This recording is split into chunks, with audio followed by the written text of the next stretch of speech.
ಸ್ನೇಹಿತರೆ, ಕಾಂಗ್ರೆಸ್ ಸರ್ಕಾರದ ಯಶಸ್ವಿ ಗ್ಯಾರಂಟಿ ಯೋಜನೆಗಳಲ್ಲಿ ಒಂದಾದ ಗೃಹಲಕ್ಷ್ಮಿಯ ಕೆಲ ಕಂತುಗಳು ಬಾಕಿ ಉಳಿದಿವೆ.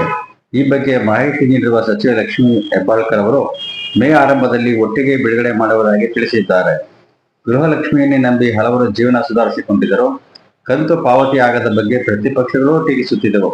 ಆದರೆ ಸಚಿವರ ಭರವಸೆ ಈಗ ಎಲ್ಲರಲ್ಲೂ ಆಶಾ ಭಾವನೆ ಮೂಡಿಸಿದೆ. ಸದ್ಯದಲ್ಲೇ ಬಾಕಿ ಕಂತು ಬ್ಯಾಂಕ್ ಖಾತೆ ಸೇರಲಿದೆ. ಹೀಗಾಗಿ ಈ ಬಗ್ಗೆ ನಿಮಗೆ ಯಾರಿಗೂ ಆತಂಕ ಬೇಡ.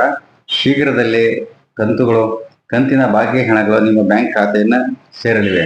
ಕಾಂಗ್ರೆಸ್ ಸರ್ಕಾರದ ಯಶಸ್ವಿ ಗ್ಯಾರಂಟಿ ಯೋಜನೆ ಒಂದಾದ ಗೃಹಲಕ್ಷ್ಮಿ ಬಗ್ಗೆ ಹಲವರಲ್ಲಿ ಆತಂಕ ಉಂಟಾಗಿತ್ತು. ಇದು ಎಲ್ಲಿ ನಿಂತು ಹೋಗೋದು ಎಂಬ ಭಯದಲ್ಲೂ ಸಹ ಹಲವರು ಮುಳುಗಿದ್ದರು. ಆದರೆ ಈಗ ಒಟ್ಟಿಗೆ 3 ಕಂತುಗಳ ಹಣ ಬರುತ್ತಿರುವುದನ್ನಾಗಿ ಯಾವುದಾದರೂ ದೊಡ್ಡ ವ್ಯವಹಾರಗಳಿಗೆ ಬಳಸಿಕೊಳ್ಳಬಹುದೆಂಬ ನಿರೀಕ್ಷೆ ಎಲ್ಲರದಾಗಿದೆ. ಶುಭವಾಗಲಿ.